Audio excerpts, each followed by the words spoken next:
لکھا وہ نوجوان رونے لگا اور کہنے لگا عیسیٰ علیہ السلام تو قبر کی خبر پوچھتا ہے، قبر کا حال پوچھتا ہے، قبر کا ماحول پوچھتا ہے، قبر کا معاملہ مجھ سے پوچھتے ہو، آپ مجھ سے پہلے یہ کیوں نہیں پوچھتے کہ موت کا جھٹکا کتنا شدید ہے؟ کرام نے لکھا ہے کہ حضرت عیسیٰ علیہ السلام کے پاس لوگ آئے اور کہنے لگے نئی نئی قبروں سے مردے زندہ کر کے دکھاتے ہو، آؤ ہم ایک پرانی قبر پہ لے کے چلتے ہیں، مردہ زندہ کر کے دکھاؤ۔ عیسیٰ علیہ السلام تشریف لے گئے، فرمایا قم باذن اللہ، ایک نوجوان زندہ ہو کر قبر سے نکل کر سامنے آ کر کھڑا ہو گیا۔ عیسیٰ علیہ السلام نے پوچھا تو کون ہے؟ وہ کہنے لگا میرا نام سام ہے، میں حضرت نوح علیہ السلام کا بیٹا ہوں۔ تو پیغمبر کا دماغ تو پیغمبر کا ہوتا ہے نا۔ فرمایا تجھے تو بڑا عرصہ قبر میں گزر گیا، کتنے ہزار سال قبر میں گزر گئے؟ کہ جی ہاں۔ عیسیٰ علیہ السلام نے فرمایا یار ملاقات تو اللہ نے کرائی دی، قبر کا کچھ حال تو بتا، کیا بنتی ہے؟ قبر کا کچھ ماحول بتا، قبر کی خبر بتا۔ علماء اکرام نے لکھا وہ نوجوان رونے لگا اور کہنے لگا عیسیٰ علیہ السلام تو قبر کی خبر پوچھتا ہے، قبر کا حال پوچھتا ہے، قبر کا ماحول پوچھتا ہے، قبر کا معاملہ مجھ سے پوچھتے ہو، آپ مجھ سے پہلے یہ کیوں نہیں پوچھتے کہ موت کا جھٹکا کتنا شدید ہے؟ نوجوان رو کے کہنے لگا عیسیٰ علیہ السلام کتنے ہزار سال میری موت کو گزر گئے، پر مالک کائنات کی قسم آج تک میرا منہ کڑوا ہے۔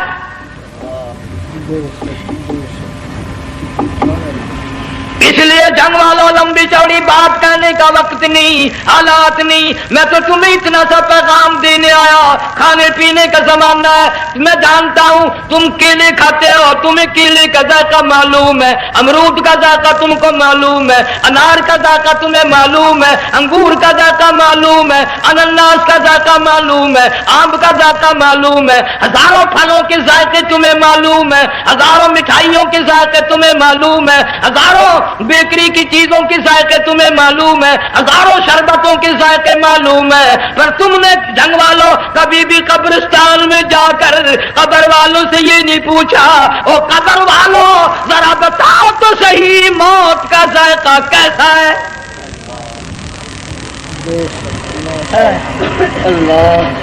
تم نے چکھا نہیں، جنہوں نے چکھا وہ بتانے نہ آئے کیسا ذائقہ ہے۔ اس لیے قرآن کہتا کلا اذا بلغت التراقی وقیل من راق وظن انه الفراق بل تفت الساق بالساق الى ربك يومئذ المساق۔ بادشاہ ہو، امیر ہو، وزیر ہو، فقیر ہو، غریب ہو، رگیں ٹوٹیں گی، موت آئے گی، اور جس کی آئی تمہیں معلوم نہیں کس طرح آئی، کس حال میں آئی۔ جن کے دلوں میں ان باتوں کا خیال آیا، خدا کی قسم صحابہ کرام میں سے اتنے رویا کرتے تھے آنکھیں ختم ہو گئی۔ جناب فاروق اعظم رضی اللہ تعالیٰ عنہ کو کسی نے دیکھا رو رہے ہیں، بے تحاشا رو رہے ہیں، پوچھ لیا بڑا بہادر پلوان فاروق تجھے کیا ہوا، اتنا کیوں رویا؟ فرمانے لگے تمہیں معلوم نہیں قبر کا اندھیرا یاد آ گیا۔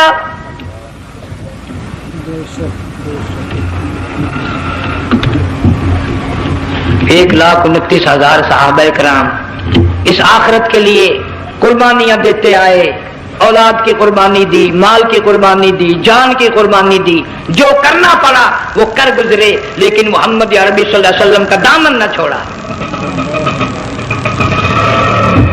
اسی لیے ہر سال اللہ پاک جل شانہ نے اس امت کو یہ موقع دیا کہ سنت خلیل پہ عمل کرتے کرتے قربانیوں کی یاد تازہ ہو جائے، قربانیوں کی یاد تازہ ہو جائے۔ قرآن کریم میں جا بجا ابراہیم علیہ السلام کا اللہ پاک نے ذکر خیر فرمایا، یوں فرمایا ہم نے ان کے بڑے امتحان کیے، بڑی آزمائش کی، وہ ساروں میں کامیاب ہوئے۔ تم ہر وقت اللہ سے یہ دعا کیا کرو اللہ ہمیں امتحان میں نہ ڈالے، آزمائش میں نہ ڈالے، ہم امتحان کے قابل نہیں۔ یہ ہمارے جو امتحان ہوتے ہیں ان میں نقل ماری جاتی ہے، تو اللہ امتحان لے گا تو نقل کیسے ماریں گے، کیسے کام کام چلے گا؟ جناب ابراہیم علیہ السلام کو اللہ پاک نے ہزاروں امتحان میں مبتلا کیا، ہزاروں آزمائشیں کی، فاتمہن، سب میں کامیاب گیا، سب میں پاس نکلا۔ ایک آزمائش ایسی بھی آئی اللہ کی توحید کی وجہ سے، شرک کو مٹانے کی وجہ سے ابراہیم علیہ السلام کا سارا مصر فلسطین دشمن بن گیا، حضرت سارہ کو ساتھ لے کر چل دیے، ایک بیوی ساتھ ہے، اکیلا دم ہے۔ یہاں تو لوگ محلوں میں شہروں میں کہتے ہیں جی میں اکیلا ہی ہوں، میں کیا کروں؟ اگر خلیل کہتا کہ میں اکیلا ہوں تو آج قرآن میں اس کا ذکر خیر کیسے ہوتا؟ پرواہ نہ کی، وہ کہتا میرے لیے میرا اللہ کافی ہے۔ کون کہتا ہے میں اکیلا ہوں؟ میری ساتھ تو اللہ ہے۔ مصر سے گزرنے لگے، بادشاہ کے ملازموں نے بادشاہ کو جا کے بتایا بڑی خوبصورت عورت گزر رہی ہے تیرے حلقے سے، بہت بڑی خوبصورت عورت ہے۔ کہ ملازم پکڑ کے لے کے چلے تو عورت ذات حضرت سارہ رونے لگ گئی، خلیل میرا کیا بنے گا؟ پیغمبر کو اللہ کی ذات پر بڑا یقین ہوتا، فرمایا پرواہ نہ کر، میری آبرو میرے مولا کی آبرو ہے، چاہے جہاں چلی جا میری عزت کی حفاظت میرا اللہ کرے گا۔ فرمایا فاللہ خیر حافظا وہو ارحم الراحمین،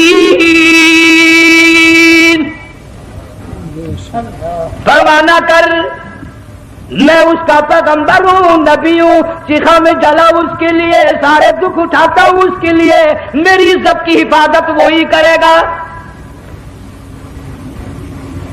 محل میں جا کر حضرت سارہ کو بند کر دیا،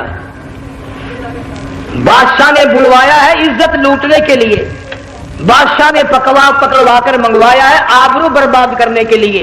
بادشاہ کا ارادہ ہے سارا کی عزت کو برباد کرنے کا، اور اللہ کا پروگرام ہے سارا ادھر آ، اس محل میں ایک معصوم بچی ہے جس کا نام ہاجرہ ہے، میں اس کو اتنا پسند کرتا ہوں، اللہ فرماتے ہیں اس کے پیٹ سے اسماعیل ذبیح اللہ کو پیدا کرنا چاہتا ہوں، اس کی نسل سے حبیب اللہ کو لانا چاہتا ہوں۔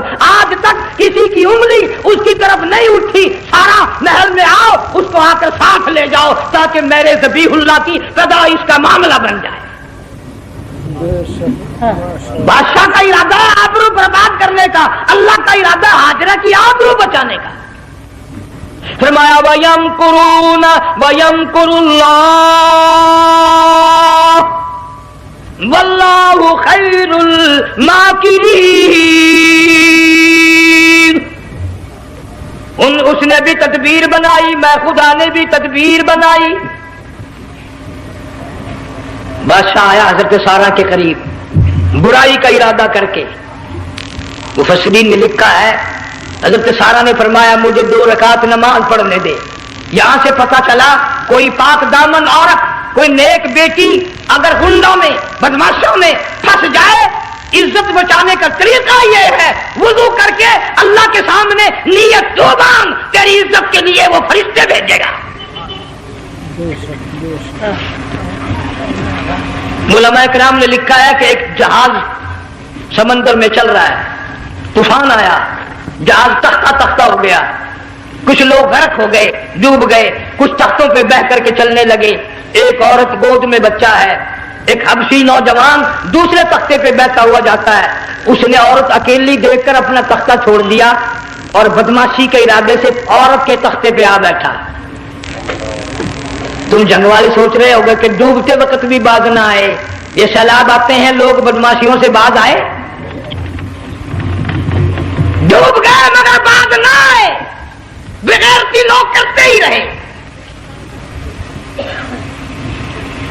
علماء کرام نے لکھا حبشی نوجوان نے عورت کا بچہ چھینا سمندر میں پھینک دیا،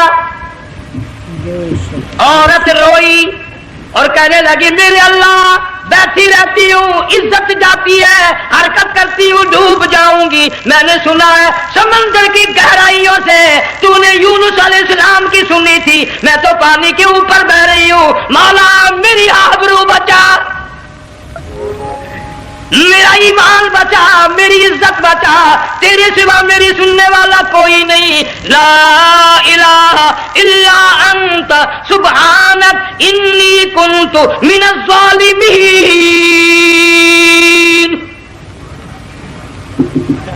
علماء نے لکھا ہے کہ ایک گردن سی نمودار ہوئی پانی میں سے اور حبشی نوجوان کو ایک ہی لقمہ بنا کر لے گئی۔ وہ تو ہر جگہ سنتا ہے، پکارنے والا بے بس بے کس ہو کر جب اس کو پکارتا ہے وہ ہر جگہ انداز پہنچاتا ہے، وہ ہے جو موجود ہر جگہ۔ عورت بہتی بہتی کنارے جا لگی، ایک جہاز قریب آیا، دوپٹے کا اشارہ کر کے اس کو بلایا۔ جہاز میں جب سوار ہوئی تو دیکھتی کیا ہے، ایک نوجوان کی گود میں اس کا وہ بچہ جو سمندر میں پھینک دیا تھا بیٹھا ہوا کھیل رہا ہے۔ ٹوٹ پڑی، میرا بچہ ہے۔ لوگوں نے کہا تیرا کہاں سے آیا؟ ماجرا سنایا، اس طرح ہوا۔ جہاز کے کپتان نے کہا ہم جہاز لے کر آ رہے تھے، غیب سے آواز آئی جہاز ادھر کو لے آؤ ورنہ دبا دیے جاؤ گے۔ ہم جب جہاز وہاں لے کر پہنچے تو دیکھتے کیا ہے کہ ایک جانور کی پیٹھ پہ یہ بچہ بیٹھا ہوا کھیل رہا تھا۔ عزت بھی بچی، ایمان بھی بچا، بچہ بھی بچا، اور کوئی بچانے کے لیے تدبیر کرے جبھی نا۔ حضرت سارہ نے نماز پڑھ کر بد دعا کر دی، بادشاہ کے سارے بدن میں درد ہونے لگا۔ پیغمبر کا سارا گھر بڑا کریم ہوتا ہے، جب اس کو درد نے ستایا نا، کہنے لگا میں وعدہ کرتا ہوں تجھے کچھ نہیں کہوں گا، میرے لیے دعا کر دے۔ اب اگر کوئی جنگ کا ہوتا یا میں ہوتا کہتا دفعہ ہو تیرے واسطے دعا کا دی، لیکن حضرت سارہ نے پھر جولی پھیلا دی، مولا وعدہ کرتا ہے بدماشی سے توبہ کرتا ہے، اس کو تندرستی عطا فرما دے۔ اللہ نے تندرستی عطا کر دی، اور پھر کہنے لگا لو ایسی حسین عورت کب ہاتھ آئے گی پھر برائی کے لیے تیار ہوگی۔ یہاں سے پتہ چلا کہ یہ جو گنڈے بدماش ہوتے ہیں ان کی قسم کا بھی کوئی یقین نہیں۔ اگلے دن ایک آدمی نے قسم کھائی تو اس کے خلاف کرنے لگا، لوگ کہنے لگے کہ تو نے قسم کھائی تھی قرآن اٹھایا تھا، اب کہ کیا تھی گیا بل ڈٹھی ہوئی مسجد سی پاتے ہوا قرآن سی، اگر ڈٹھی ہوئی مسجد سی تو پاتے ہوا قرآن سی، قرآن کے لا پورا سی جڑا میں چاہیا،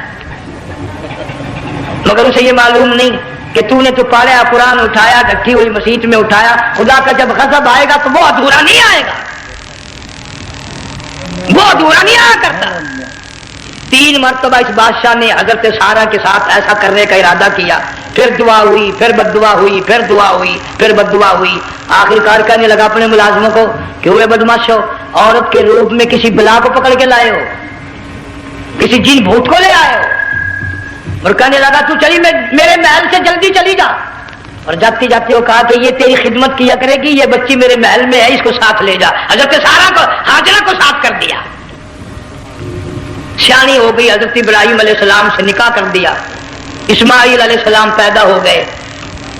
اللہ میاں جب حضرت ابراہیم علیہ السلام چومتے ہیں، چاٹتے ہیں، ماتھے پہ بوسے دیتے ہیں، اٹھاتے ہیں، پیغمبر کا بیٹا خود بھی نبی اور آل میں آنے والا نبی، کالی کملی والا صلی اللہ علیہ وسلم، کتنا حسین چہرہ ہوگا۔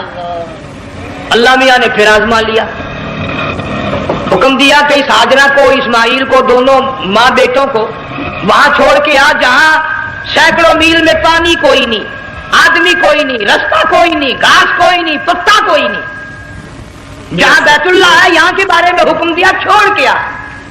اور اگر آپ کو نیند نہیں آئی تو مزہ آئے گا، اللہ نے یہ فرما دیا، بتانا نہیں ہے کہ میں نے حکم دیا ہے، خدا حافظ نبی نہیں کہتا اپنی بیوی کو۔ آج لوگ ہر بات میں کہہ دیتے ہیں ہمارے پیروں کو پتا کل کو کیا ہوگا، ہمارے فقیروں کو پتا ہے پرسوں کیا ہوگا۔ وہ بڑی مدت کی بات ہے، یہی موسم تھا، چماسا گرمی تھی، انارکلی لاہور سے ہم کئی ساتھی گزر رہے تھے، فٹ پاتھ پہ بیٹھا ایک ملنگ، چاروں طرف لوگ کھڑے، بڑا مجمع، کافی دنوں کی تو بات ہو گئی، ہاتھوں کی لکیر دیکھ کر لوگوں کی تقدیر بتا رہا تھا۔ کسی کو کہتا تھا تجھے بڑی اونچی پوسٹ ملے گی، کسی کو کہتا تھا تیری شادی بڑی فرسٹ کلاس لیڈی سے ہوگی۔ وہ بابو تو کوڈا ہی ہو جاتا تھا، لیڈیوں پہ بڑے مرائیے لیڈے، کوئی کام نہیں، رات دن بس لیڈیوں کے پیچھے پھرنا ہے۔ اللہ، میں نے اپنے ساتھیوں سے کہا، میں نے کہا میں بھی تقدیر پوچھتا ہوں اپنی، کہنے لگے شرارت ہو جائے، یہ منع کر ہے، ساری دنیا پر ہاتھ دکھا رہی ہے، کوئی شرارت نہیں، میرے ہاتھ میں شرارت ہے۔ 1 روپیہ لے رہا تھا وہ، میں بھی لوگوں میں گھساتا بھیڑ میں سے اوپر نیچے ہی ہوتا میں بھی پہنچ گیا اور دونوں گھٹنے میں نے زمین پہ رکھ دیا، روپیہ ہاتھ میں، میں نے اس کا ذکر کہا، میں کہ ملنگ جی اگر اب کیا میری شادی ہو جائے گی کہ نہیں؟ اب اس نے دیکھ کے میری طرف کہنے لگا، اس نے سوچا کہ یہاں اچھے بھلے کو نہیں ملتی پاکستان میں، اسے کون دے گا؟ اچھی طرح میرا ہاتھ دیکھا بھی نہیں، جھٹک کے کہنے لگا نو تیری شادی نہیں ہونی ہے۔ میں کیا کھوتے تیرے باپ کے 8 بچے کھیل رہے ہیں۔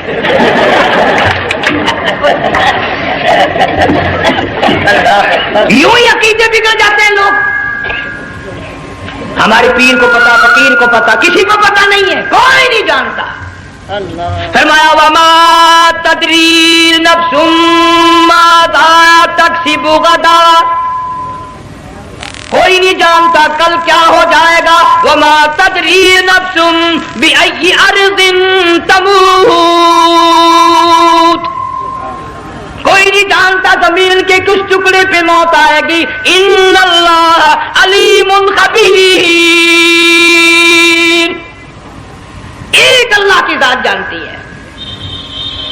حضرت ہاجرہ اسماعیل علیہ السلام کو چھوڑ کر چل دیے، نہ خدا حافظ کہا، نہ کوئی تسلی دی، تھوڑی سی کھجوریں، تھوڑا سا پانی، ختم ہو گیا۔ ابراہیم علیہ السلام جب دور نکل گئے تو حضرت ہاجرہ نے دیکھا یہ تو چلے گئے، کھڑی ہو کر آواز دی، اے میرے ابراہیم، مڑ کر نہیں دیکھتے۔ جنگ والوں، اللہ کا پیغمبر اللہ کی اجازت کے بغیر اپنی بیوی کی طرف نہیں دیکھتا، گھر والی کی طرف نظر اٹھا کر نہیں دیکھتا۔ ایک تم ہو چٹی داڑھی بڑھیپا کالے برقے والی نظر آ جائے نا، آگے بھاگ کر بڑے نہیں آتے ہیں، کہاں جانا چاہتی ہیں آپ؟ تیری ماں لگتی ہے آپ چلی جائے، تو یہ کیا ہوا؟ یہ کالے برقے پہ مرتے مرتے مرتے مرتے مری گئے۔ ایسا عجیب تماشا۔ تو لاہور پلیٹ فارم پر پھر رہی تھی نا ایک لیڈی برقع اوڑے، آ گیا ایک لیڈا، کہنے لگا سیون اپ لاؤ، نگل لے آئے، کام بن گیا، سیون اپ لے آیا۔ تھوڑی دیر کے بعد کہنے لگا میرے خیال میں پھینٹا بھی ہو جائے، نگل لے آئے، نگا سبحان اللہ، پکا کام ہو گیا۔ وہ سیون اپ بھی پی لی، پھینٹا بھی ڈکار گئی۔ تھوڑی سی دیر کے بعد کہنے لگا سیب لے آؤ، وہ لے ہی آیا سیب، کہ آپ کے لیے میں سیب لایا ہوں آپ کھائیں۔ کہنے لگی نہیں آپ کھائیں۔ اس نے سوچا اوہ میری بھی محبت ہو گئی ہے، سیب کھانے کے لیے مجھے بھی کہہ رہی ہے۔ جب اس نے اصرار کیا نا کہ میں تو تیرے لیے لایا ہوں، کھا تو صحیح، کہنے لگی کیسے کھاؤں، میرے منہ میں دانت ہی نہیں ہے۔ اب پتا چلا اسے کہ صبح سے میں تو پرانے پپی کے پیچھے پھر رہا تھا۔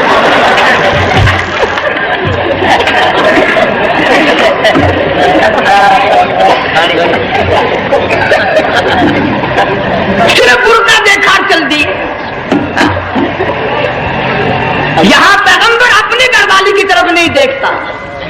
حضرت ہاجرہ نے اسماعیل علیہ السلام کو سینے سے لگایا، عرب کی قداور مائی، طاقتور مائی، دوڑ لگا کر حضرت خلیل کا راستہ آ کے روک لیا اور کہنے لگی میں جوان عورت، یہ پیارا نور نظر، یہ لخت جگر، شکل تو دیکھو، صورت تو دیکھو، ہمیں یہاں چھوڑ کے جا رہے ہو؟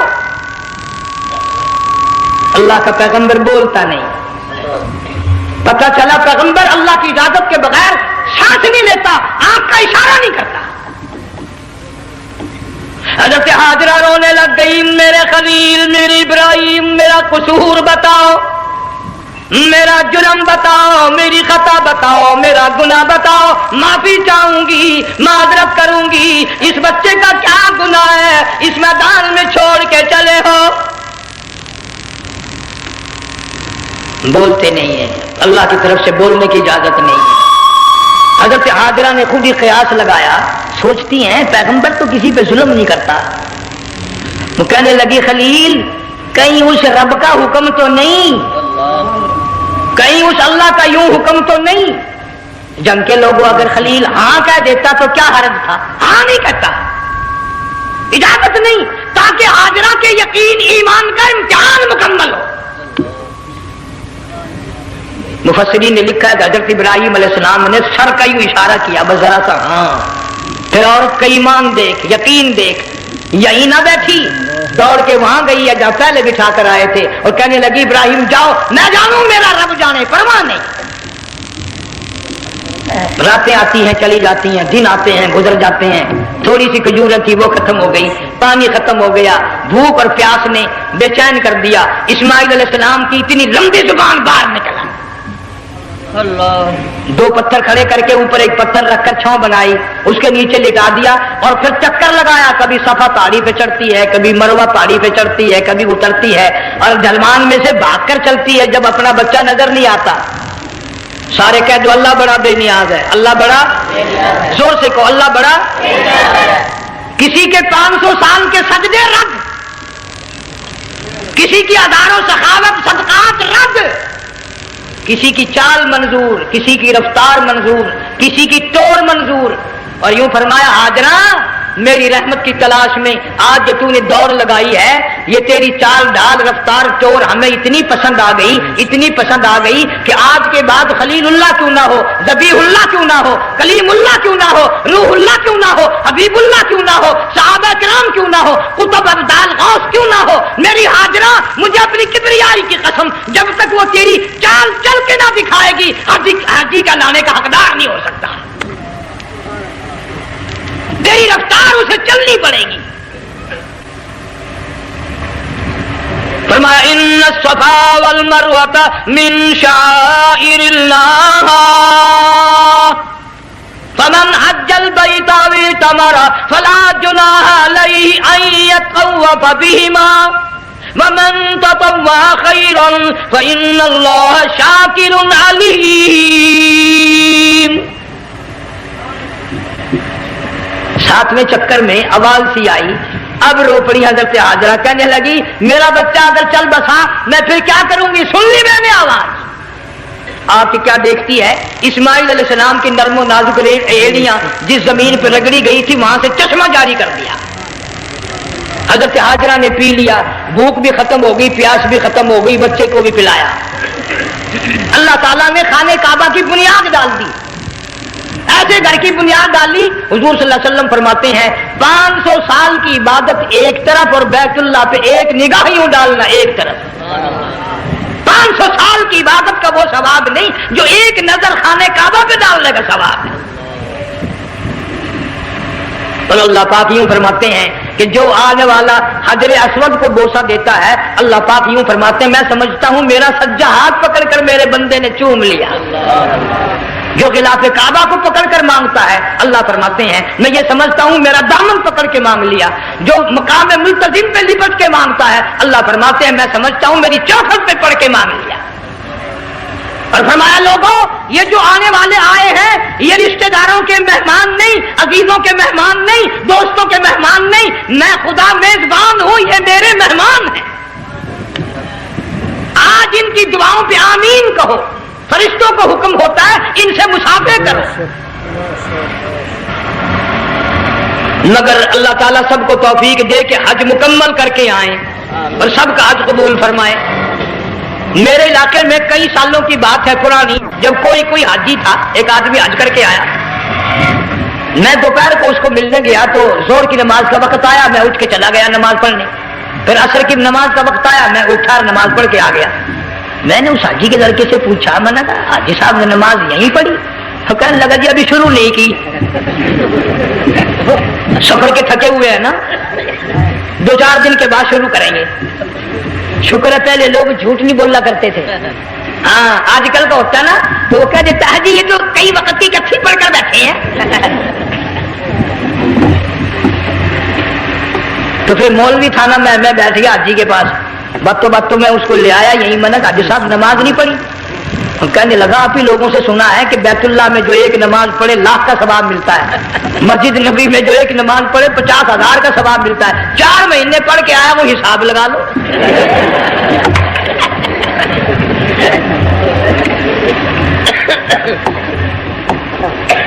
مسائل سیکھتے نہیں، ارکان اور آداب بیت اللہ کے سیکھتے نہیں۔ ڈی سی کے دفتر میں اگر جانا ہو کئیوں سے پوچھے کیسا جاؤں، کس طرح درخواست دوں، کیسے کہوں، کیسے کھڑا ہوں، کیسے بیٹھوں، کیا عرض کروں، اور اللہ کے دربار میں ہم جاتے اور سیکھ کر نہیں جاتے۔ یہ خوف نہیں کہ اگر بے ادبی ہوگی تو مارا جاؤں گا۔ اللہ تبارک و تعالیٰ جل شانہ نے اسماعیل علیہ السلام کی نرم و نازک ایڑیوں سے بنیاد ڈال کر خانہ کعبہ کی اللہ نے ہمیں یہ کعبہ دیا، گناہوں کی معافی مانگنے کے لیے وہاں جاؤ، اللہ تبارک و تعالیٰ کے دربار میں حاضر ہو کر مانگنے کے لیے یہاں جاؤ۔ ارشاد فرمایا مدنی کریم صلی اللہ تعالی علیہ وسلم نے، جو آدمی صحیح ارکان حج کے ادا کر کے واپس جاتا ہے اس طرح واپس آتا ہے گویا آدھی ماں کے پیٹ سے پیدا ہوا۔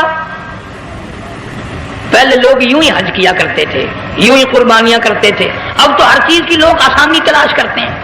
پچھلے بقرعید کے موقع پر ہمارے مسجد میں ایک آدمی مجھے کہنے لگا اگر کوئی غریب آدمی مرغی کی قربانی دے دے تو لگ جائے گی؟ میں نے کہا تو مکھی مار دے انشاءاللہ وہی لگ جائے گی۔ سارے کام ٹیڑھی ہو گئے، نیچے نیچے نیچے نیچے کو چلے آ رہے۔ آج کل وہ ٹیڑھی بکرے بکری آئے ہوئے ہیں نا، کہیں تو قربانی کے لیے یا کندھے کو اٹھا کر لاوے گا۔ اب بتاؤ یہ گوشت بنتے گا یا کھاوے گا یا فریج میں رکھے گا، کیا کرے گا؟ بالکل کام بگڑ گیا۔ حضور صلی اللہ علیہ وسلم نے فرمایا قربانی کا جانور اچھا تلاش کر کے لاؤ، اس کے بدن پہ جتنے بال ہوتے ہیں اتنی نیکیاں لکھی جاتی ہیں۔ اور میرا موضوع نہیں، حضور صلی اللہ علیہ وسلم نے فرمایا کہ میں نے اللہ سے دعا کی تھی میری امت کا کیا بنے گا، پل صراط پہ سے گزرتے وقت اللہ تعالیٰ نے میری دعا کو قبول فرما کر یوں فرما دیا کہ تیری امت جو قربانی میں جانور ذبح کرے گی میں خدا پل صراط کے کنارے پر زندہ کر کے ان سب جانوروں کو سواریاں بنا کر پیش کر دوں گا۔ اس لیے بقرعید بالکل قریب آ گئی، ہر دین ایمان اسلام کے لیے قربانی کے لیے تیار رہو۔ زیادہ سے زیادہ مجھے آج کل فکر لگا ہوا ہے کہ اپنے گھروں کو میں نماز کا اہتمام کرو۔ آج حال یہ بنا ہوا ہے کہ اگر گھر والی کی گود میں موت آئی تو گھر والی بے نماز، دھی کی گود میں موت آئی دھی بے نماز، بہن کی جھولی میں موت آئی بہن بے نماز، بیٹے کی گود میں موت آئی بیٹا بے نماز، بھائی کی گود میں موت آئی بھائی بے نماز، ڈاکٹر کے ہاتھ میں موت آئی ڈاکٹر بے نماز، کمپیوٹر کے ہاتھ میں موت آئی کمپیوٹر بے نماز، نرس کے ہاتھ میں موت آئی نرس بے نماز، تیرا کفن خرید کے لانے والا بے نماز، تیرے غسل کا پانی گرم کرنے والا بے نماز، تیری قبر کھودنے والے بے نماز، تیرا جنازہ اٹھانے والے بے نماز، تیری قبر پہ مٹی ڈالنے والے بے نماز۔ اگر تو نمازی بھی ہے یہ اتنے چاروں طرف کے بے نماز تجھے جنت میں کب جانے دیں گے؟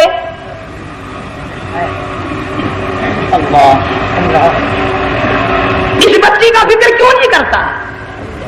کلاس میں فیل ہو جائے تجھے دکھ لگتا ہے میری بچی فیل ہو گئی، ساری عمر نماز نہ پڑھے تجھے کبھی درد نہیں ہوا کہ جہنم کے انگاروں میں جلے گی؟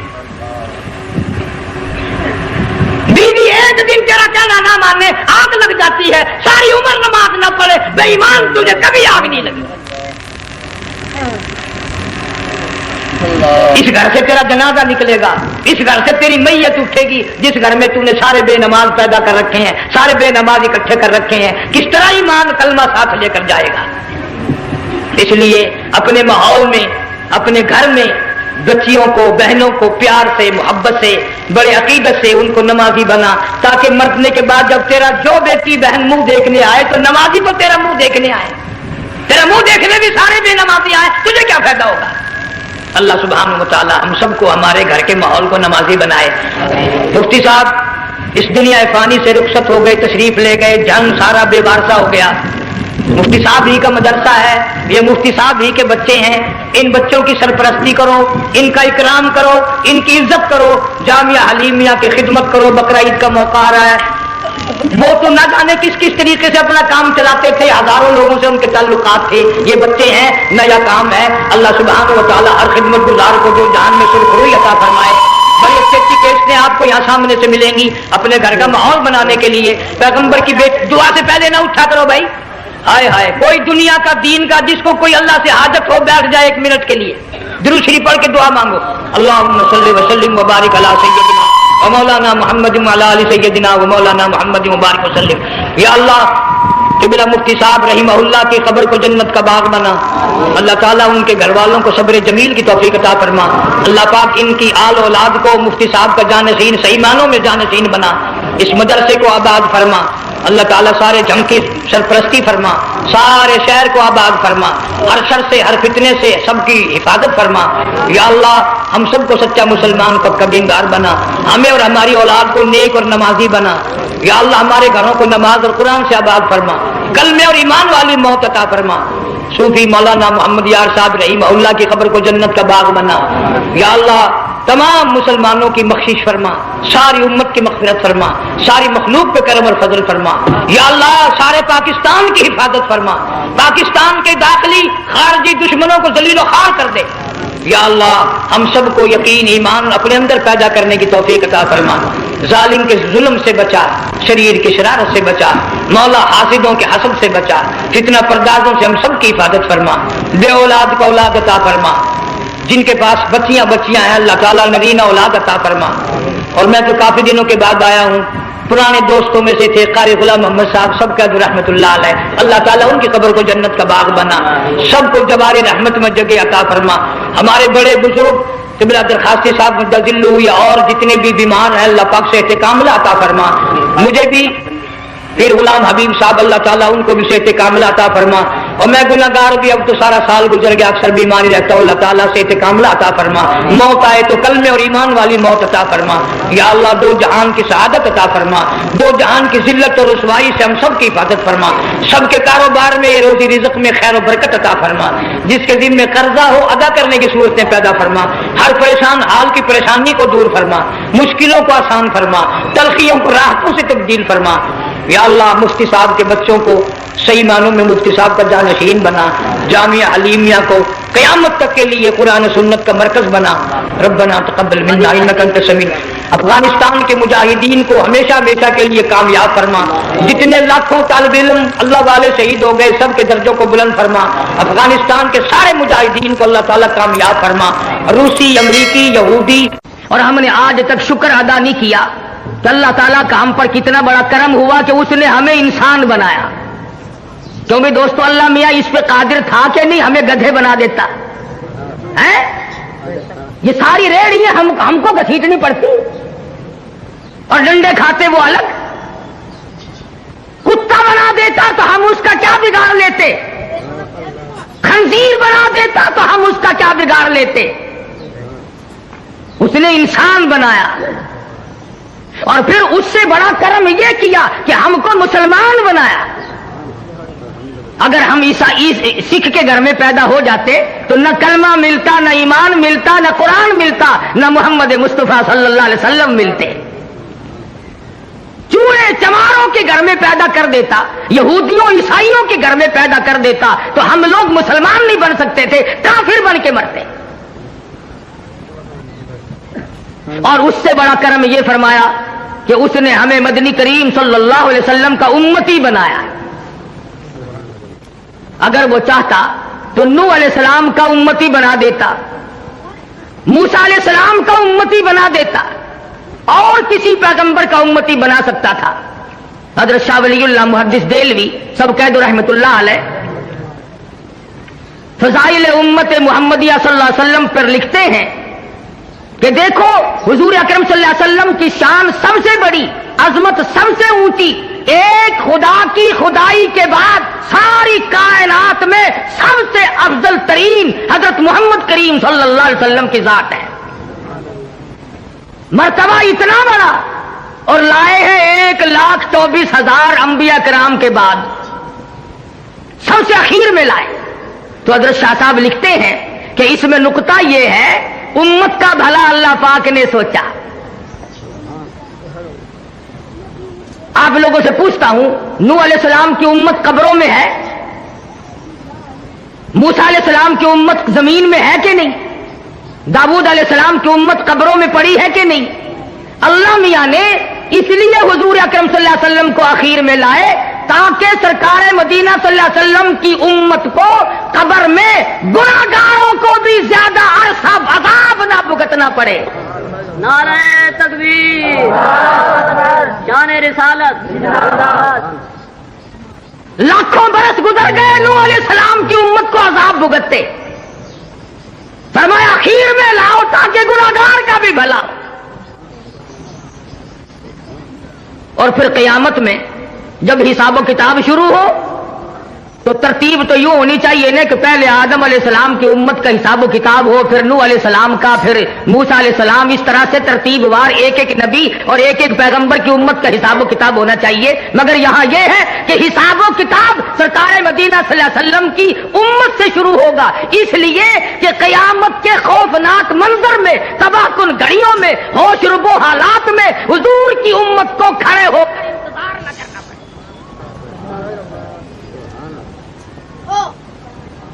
تمہیں کیا معلوم ہے کہ انتظار کی گھڑیاں کتنی مہنگی ہوتی ہیں؟ یہ بات اصل میں عشق کی ہے.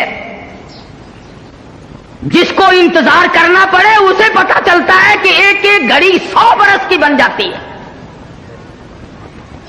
ڈیپو پہ لوگ راشن لینے جاتے ہیں، لائن میں کھڑے ہوتے ہیں. ایک آدمی اگر آگے سے لے جائے نا، پوری لائن گالیاں دیتی ہو، پھڑو اس نو کہہ رہا ہے پھڑو. حالانکہ ایک آدمی اگر لے گیا تو کیا ہوا؟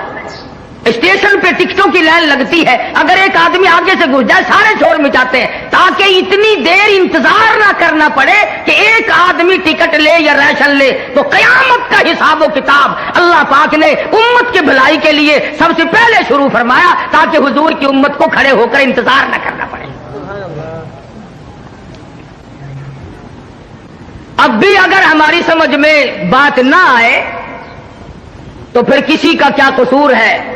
مولانا مناظر حسن گیلانی مرحوم کی بات ہے، فرمایا محبت بھی ہوا کرتی ہے، دل بھی دل سے ملتا ہے. محبت بھی ہوا کرتی ہے، دل بھی دل سے ملتا ہے. یہ سب ہوتا ہے لیکن آدمی مشکل سے ملتا ہے. ملاتے ہو اسی کو خاک میں جو دل سے ملتا ہے، اور میری جان چاہنے والا بڑی مشکل سے ملتا ہے. آدمی یوں ہی پیدا نہیں ہوا کرتے. یہ جو دینی مدارس ہیں انہی کی برکت ہے ساری کہ آج ملک میں، قوم میں علوم دین اور دین کی رمک چمک باقی ہے. ورنہ قوم نے کوئی کسر نہ رکھی قرآن کریم سے عداوت میں، بغاوت میں، نفرت میں. جو بھی اچھا ہوشیار لڑکا ہوگا، تنو مند صحت مند ہوگا، وہ کالج پڑھے گا. اندھا لنگڑا للہ جو ہوگا وہ مدرسے میں آئے گا.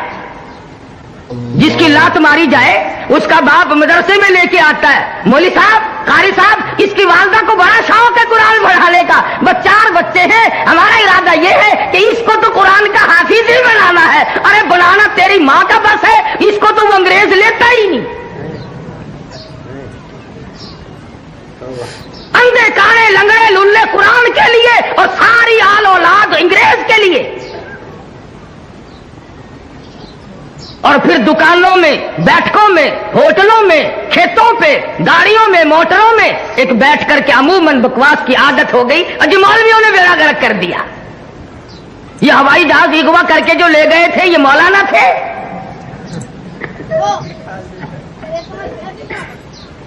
یا انہوں نے جو 54 آدمی باہر بلایا یہ کون سی جامع مسجد کے امام تھے؟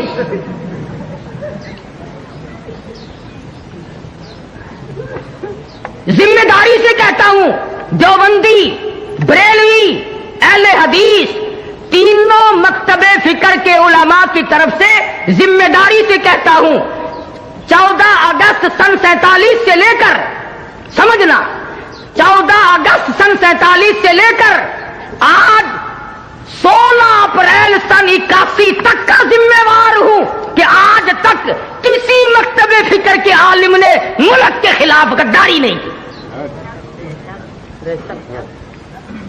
میں تو دوسروں کا بھی ذمہ وار بنتا ہوں. کوئی بریلوی عالم، کوئی اہل حدیث عالم، کوئی دیوبندی عالم ثابت کرو، مقدمہ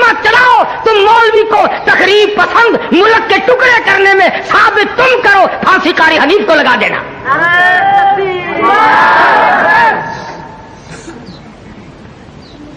شرم کی بات ہے. قرآن کے لیے قاری حنیف جولی پھیلا کر بھیک مانگتا ہے, کالج کے لیے اربوں روپیہ گورنمنٹ دیتی ہے, اور کالج کی پیداوار وہ ہے جو ملک کو تباہ کر رہی ہے.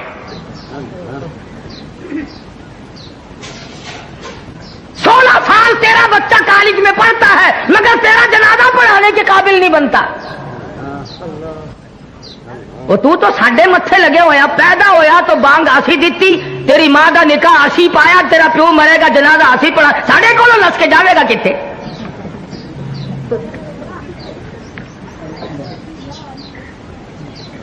کچھ عقل کرو. ایک مزاج بنا ہوا ہے. اور اگر رزلٹ دیکھو نا, مڈل کا, میٹرک کا, کالج کا, ایف اے کا, بی اے کا, ہمارے عربی مدرسوں کے مقابلے میں رزلٹ لا کے دکھاؤ. تم نے 100 نمبر کے پرچے رکھے ہوئے ہیں, 40 بھی لے لے تو پاس ہے, 60 نمبر کم لے لے. ہمارے یہاں کل 50 نمبر ہیں اور یہ علماء 39 کر کے فیل کر دیتے ہیں. تمہیں دین کی کیسے قدر ہو؟ تمہارا واسطہ نہیں پڑا, تمہارا اس پہ خرچ کچھ نہیں ہوا. سلطان عالمگیر سب کہہ دو رحمت اللہ علیہ, بادشاہ وقت ہے, حکمراں ہے دلی کا, در خیبر سے لے کر چاٹاگاؤں کی پہاڑیوں تک سلطان عالمگیر کی بادشاہت ہے. مگر دیندار اتنا ہے, توجہ کرنا, بادشاہ عالمگیر کو مدنی کریم صلی اللہ علیہ وسلم کی 5000 حدیثیں زبانی یاد تھی. بادشاہ کو 5000 حدیث شریف زبانی یاد تھی. اور آج کل کی ہائی تعلیم کے بارے میں تمہیں بتاؤں, کئی کتنے سالوں کی بات ہے, عام خاص باغ میں جلسہ ملتان میں ایک وزیر آیا, تقریر کرنے سے پہلے کہنے لگا پڑھو درود شریف لا الہ الا اللہ محمد رسول اللہ.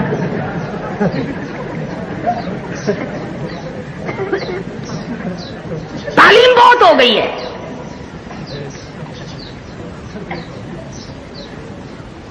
عالمگیر بادشاہ نے 40 علماء بٹھا رکھے تھے جو فتویٰ لکھتے تھے. رات کو فتوے سنا کرتا تھا اور اشکال پیدا کرتا تھا. ملا جیون رحمت اللہ علیہ عالمگیر کا استاد ہے, انتقال کر گیا. میں نے اور آپ نے بھی مر جانا ہے. فوت ہونے سے پہلے وصیت نامہ لکھ دیا. فرماتے ہیں میری نماز جنازہ وہ آدمی پڑھائے جس کی تمام عمر میں جب سے ہوش و حواس سنبھالا ہے اس کی ایک دن بھی سفر میں, حضر میں, دکھ میں, درد میں, بیماری میں کبھی بھی کسی حال میں بھی تہجد کی نماز قضا نہ ہوئی ہو.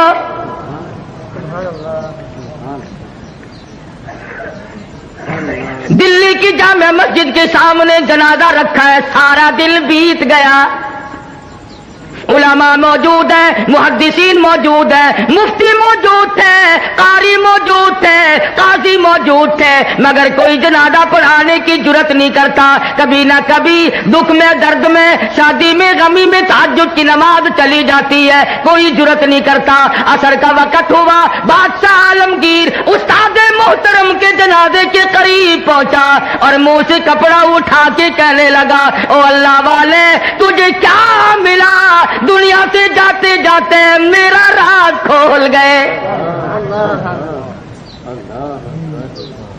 میں سمجھتا ہوں, جانتا ہوں کس کے بارے میں لکھ کے گئے ہو, کسے حکم دے کے گئے ہو, مگر اے اللہ والے یہ تو بتا, میری تمنا تھی, میری آرزو تھی کہ تیرے سوا, میرے رب کے سوا کوئی نہ جانے میں کیسا ہوں.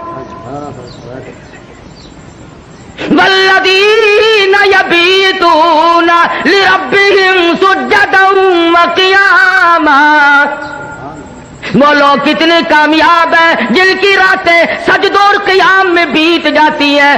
امن ہوا قانت آناء اللیل,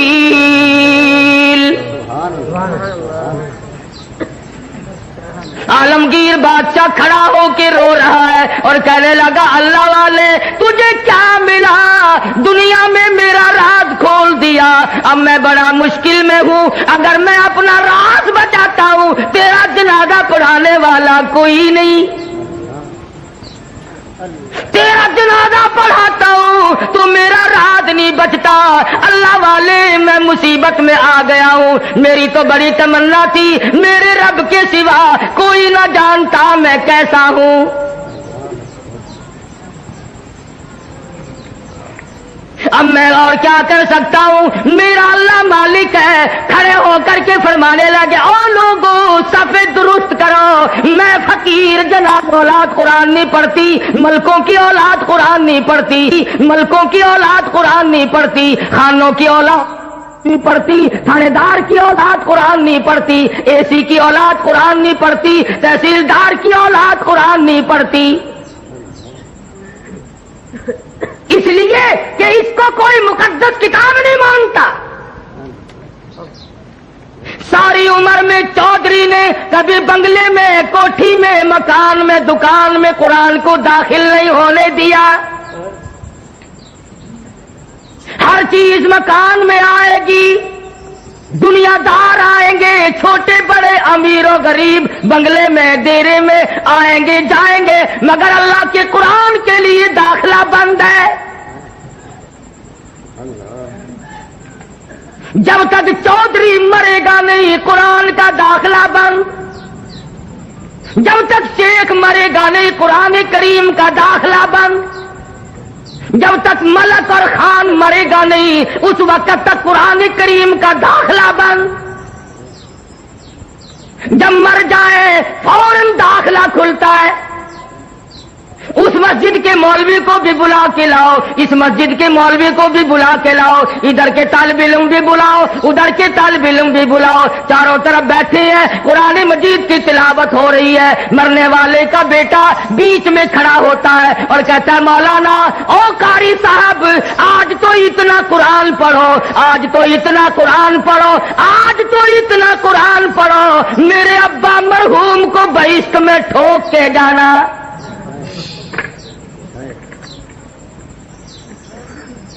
داخلہ تو ملنا نہیں، ٹھوکنا ہی پڑے گا۔ آج قرآن یاد آیا، اس کا مطلب تو یہ ہوا کہ یہ قرآن مردوں کے لیے اترا ہے۔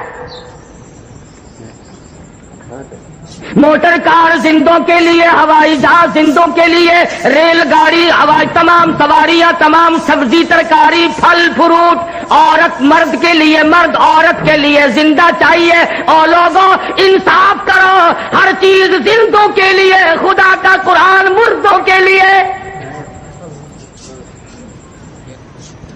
پڑھنا چاہیے جی۔ بڑا ثواب ہے جی، بڑا ثواب ہے جی، جتنا قرآن پڑھے سو قبر ٹھہرتی۔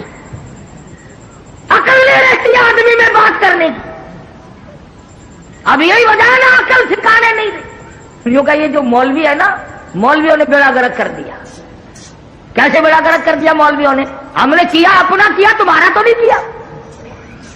جو آدمی آنکھ میں دن ختم دلایا کرتا تھا اب سال میں بھی نہیں دلواتا، یہ ہمارا نقصان نہیں؟ جو پہلے 7 مٹھائی پہ ختم دلوایا کرتا تھا اب گڑ کے چاولوں پہ ختم دلواتا ہے، ہمارا نقصان نہیں؟ پہلے قورمے پہ ختم آیا کرتا تھا اب آلو شریف پہ ختم آنے لگا ہے۔ نہ تمہیں گیس پیدا کرتے ہیں آلو، مردوں کو نہیں کریں گے۔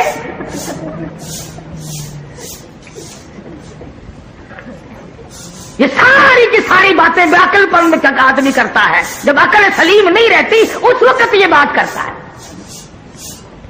امام الانبیاء محبوب کبریا حضرت محمد مصطفیٰ صلی اللہ تعالی علیہ وسلم کے نوجوان صحابہ،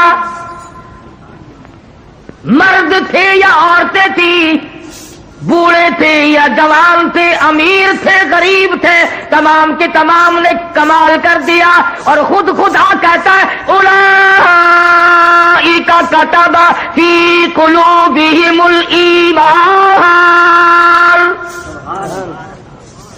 یہ وہ لوگ ہیں جن کے دلوں پہ میں نے ایمان لکھ دیا. اللہ اکبر، اللہ سبحان اللہ. اور فرمایا والانصار الذین اتبعوہم بإحسان رضی اللہ عنہم ورضوا عنہ.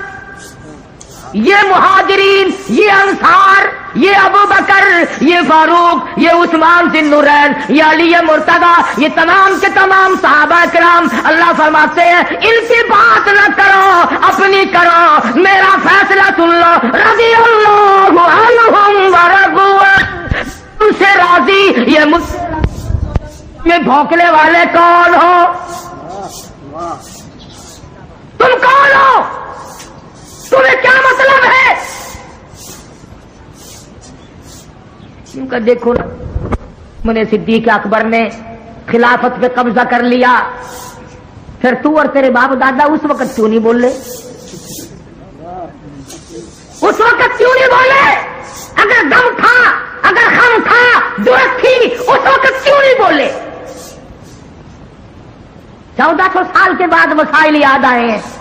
نماز سے جان چھڑانے کے لیے، روزے سے جان چھڑانے کے لیے، باقی دین کے احکام سے جان چھڑانے کے لیے صحابہ کرام پہ ترابات. اور کوئی ہو، میں تمام کے تمام کو کہتا ہوں، یا وہ لوگ ہو جو صحابہ کرام کو معیار حق نہیں مانتے، یا وہ لوگ ہو جو صحابہ کرام کو بدجانب کہتے ہیں، یا وہ لوگ ہو جو صحابہ کرام کو بکواس کرتے ہیں، ہم تمام کے تمام کو ذلیل و خوار سمجھتے ہیں. تم ان کا کیا بگاڑو گے جن کا سردار کالی کملی والا ہو؟ تم ان کا کیا بگاڑو گے جن کا والی محمد مصطفیٰ ہو؟ تم ان کا کیا بگاڑو گے جن کا داماد کالی کملی والا ہو؟ تم ان کا کیا بگاڑو گے جن کا سسر محمد مصطفیٰ ہو؟ تم دنیا میں نہیں ڈھونڈتے پھرتے؟ جو جج آتا ہے اس کا گاڑا پچھاڑا نکالتے ہو، پتہ لگاؤ یہ ہے کتوں دا، کہڑے علاقے دے رہے نارا صرف کوئی معاملے نو کسی جاندا.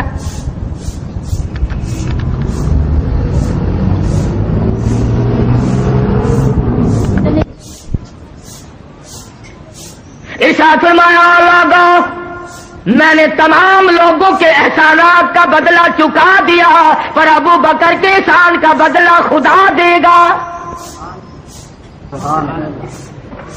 تم نے بھی تجویز بنائی، میں نے بھی تجویز بنا لی، میری تجویز کامیاب رہے گی. چاروں طرف سے دشمن اکٹھے ہو کر کے آ گئے. نبی کو اڑا دو، ختم کر دو، قتل کر دو. ابو جہل نے تلواریں سب کو ننگی دے دی اور کہا کندھے سے کندھا ملا کر کھڑے رہنا، نکل نہ جائے نبی. سارے کے سارے ایک دوسرے سے کندھا ملا کر کھڑے ہو گئے. اور ادھر حکم ملا میرے محبوب اسی وقت ہجرت کرو، چلو مکہ چھوڑ کر. عرض کیا الہ العالمین، مجھے کل حکم دے دیا ہوتا، پرسوں مجھے حکم مل جاتا، میں چپکا سا نکل جاتا.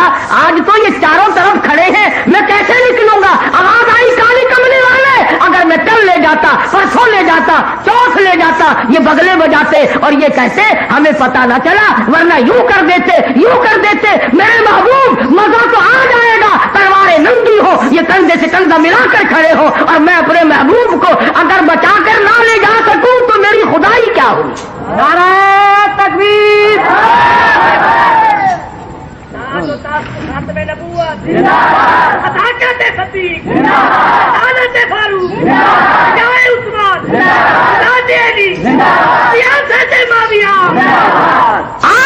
تو لے جانے کا مزہ آئے گا. الہی نکلو کیسے؟ فرمایا مٹھی بھر کر مٹی کی ان کی طرف پھینک دو. الہی میں کس کس کی طرف پھینکوں؟ فرمایا ایک طرف پھینک دو، ہوا میری غلام ہے. چاروں طرف کھڑے ہونے والے نوجوانوں کی آنکھوں میں مجھے اپنی کبریائی کی قسم سرما میں ڈال دوں گا. نبی نے مٹھی بھر کر مٹی کی پھینک دی، سب کی آنکھوں میں تشریف لے گئی. ایک دوسرے کو برابر میں کہنے لگے کیوں ہے بدماش، میری آنکھ مٹی پھینک دی. اس نے کہا پہلے پھینک کر پھر بھونکنا بھی شروع کر دیا.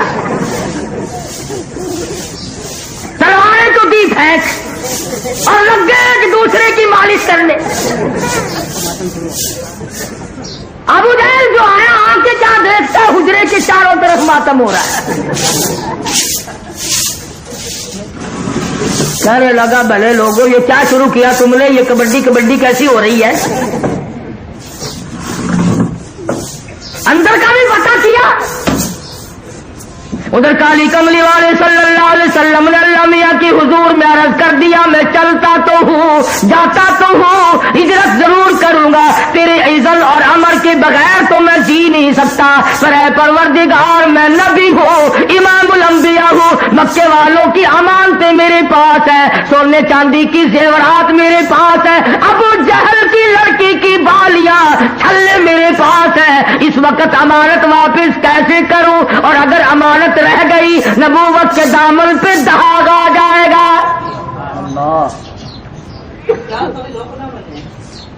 امانت واپس نہ ہوئی تو نبوت کے دامن پہ داغ آ جائے گا. اور ایک ہم ہیں سچے عاشق, امانت رکھ کر واپس لے کے تو دکھاؤ.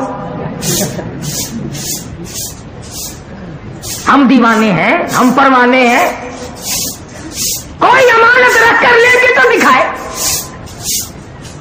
ادھار وصول نہیں ہوتا تو امانت کون واپس کرے. صحابہ کرام وہ نوجوان تھے, یہود و نصارا عیسائی لوگ 2 سال کے لیے سفر میں جاتے تھے, اپنی جوان خوبصورت بچیوں کو صحابہ کرام کے گھروں میں چھوڑ جاتے تھے. ہمیشہ ایسا ہوتا رہا, کبھی کسی عیسائی نے, کبھی کسی کافر نے کالی کملی والے کے غلام کے ذمے تہمت نہ لگائی. انہوں نے غیر کی آبرو کی حفاظت کی, غیر کی عزت کی حفاظت کی. آج ہم سے اپنی حفاظت نہیں ہوتی. ماشاء اللہ سبحان اللہ. قاری صاحب کا اپنا بیان سنا, بہت ہی زبردست تھا. السلام علیکم ورحمۃ اللہ وبرکاتہ. امید کرتے ہیں آپ نے بیان تک پورا سنا ہوگا. اگر آپ کو بیان پسند آیا ہو تو اس ویڈیو کو لائک کریں اور چینل کو سبسکرائب کریں. اس بیان کو زیادہ سے زیادہ شیئر کریں. ملتے ہیں اگلی ویڈیو میں, جب تک کے لیے خدا حافظ.